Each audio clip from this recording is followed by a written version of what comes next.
क्या आप जर्मनी में पढ़ाई और काम का साथ साथ करियर बिल्ड करना चाहते हैं, वो भी बिना यूनिवर्सिटी जाए?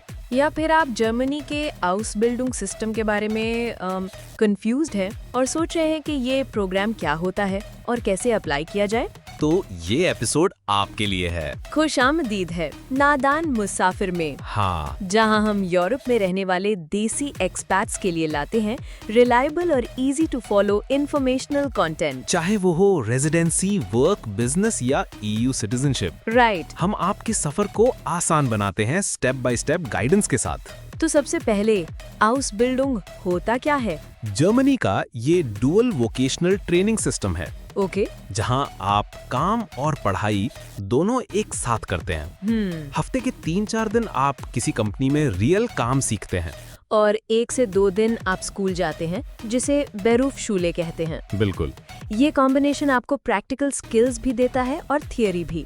और सबसे अच्छी बात, जर्मनी में ये सिस्टम हाईली रिस्पेक्टेड है। बिल्कुल। अब आते हैं सेक्शन 2 पर।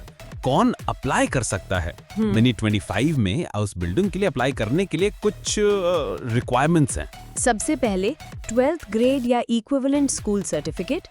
अगर आप EU से बाहर हैं तो ये जर्मन स्टैंडर्ड्स के मुताबिक होना चाहिए। एज 16 साल से ऊपर होनी चाहिए। ओके। लेकिन कंपनी ज्यादातर 17 से 30 साल के कैंडिडेट्स को प्रेफर करती हैं।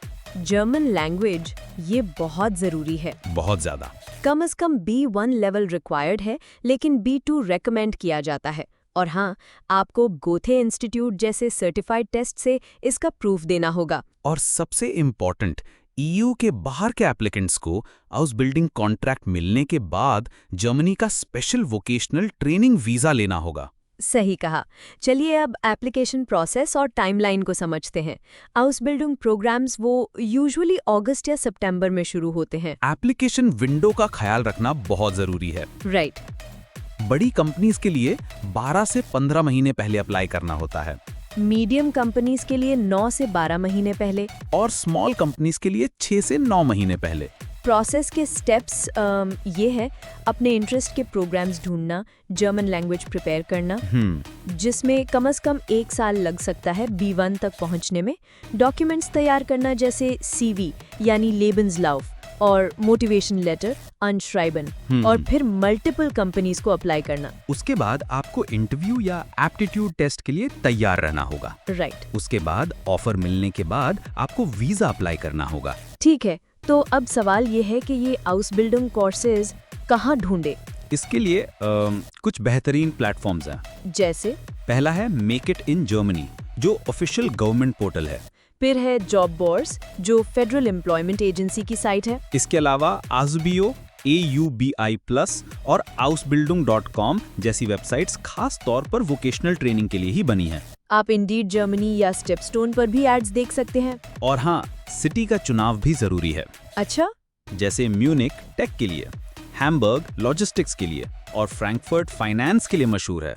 जबरदस्त। अब बात करते हैं 2025 के कुछ पॉपुलर आउसबिल्डिंग प्रोग्राम्स की। टॉप 5 फील्ड्स कौन से हैं? टॉप 5 में शामिल हैं एक IT फाक इन्फॉर्मेटिकर यानी IT स्पेशलिस्ट, दूसरा KFZ मैकेट्रॉनिकर ऑटोमोटिव टेक्नीशियन, तीसरा फैक क्राफ्ट फ्योर लागर लॉजिस्टिक्स स्पेशलिस्ट, चौथा बैंक काउफमान या बैंक काउफ्राउ मतलब बैंकिंग क्लर्क, और पांचवा है गेजुंडहाइट्स बेरूफे यानी हेल्थ केयर एंड नर्सिंग। इनके अलावा भी बहुत सी फील्ड्स हैं, जैसे हॉस्पिटैलिटी, चाइल्ड केयर, रिटेल और मैकेट्रॉनिक्स। ऑप्शंस की कमी नहीं है। एक और अहम सवाल, इसकी ड्यूरेशन और बेनिफिट्स क्या हैं? ड्यूरेशन आमतौर पर 2 से 3.5 साल तक होती है। क्लब ऑन कंप्लीशन आपको एक स्टेट अप्रूव्ड सर्टिफिकेट मिलता है, जिसे आउसबिल्डिंगज़ेugnis कहते हैं। और इसके बेनिफिट्स लाजवाब हैं। आपको रियल वर्ल्ड काम का एक्सपीरियंस मिलता है। आपको मंथली स्टाइपेंड मिलता है, जो 750 यूरो से 1500 यूरो तक हो सकता है, और ट्रेनिंग के बाद अक्सर डायरेक्ट जॉब ऑफर्स मिल जाते हैं। इसके साथ साथ ये परमानेंट रेजिडेंसी का पाथवे बनाता है। Yes. और आपको एक ऐसी क्वालिफिकेशन देता है जो इंटरनेशनली रिकॉग्नाइज्ड है। तो चलिए इस सब को कंक्लूड करते हैं। आउसबिल्डिंग जर्मनी का एक पावरफुल सिस्टम है। बिल्कुल। जो काम और पढ़ाई को बेहतरीन तरीके से कंबाइन करता है। अगर आप डेडिकेशन से इस प्रोसेस को फॉलो करें। उम्मीद है आज की मालूमात आपके काम आएगी। बिल्कुल। यूरोप में एक नई जिंदगी का सफर शुरू करना एक बड़ा फैसला है। हाँ। और नादान मुसाफिर इस सफर में आपके साथ है। हम जल्द ही स्विट्जरलैंड, स्वीडन और दूसरे यूरोपियन कंट्रीज के सेटलमेंट सिस्टम्स पर भी बात करेंगे। हाँ, तो सब्सक्राइब करना ना भूलें। अब जाते जाते एक सवाल आपके लिए छोड़ जाते हैं। आपके लिए जर्मनी या किसी नए मुल्क में बसने के सफर में सबसे बड़ा चैलेंज क्या है?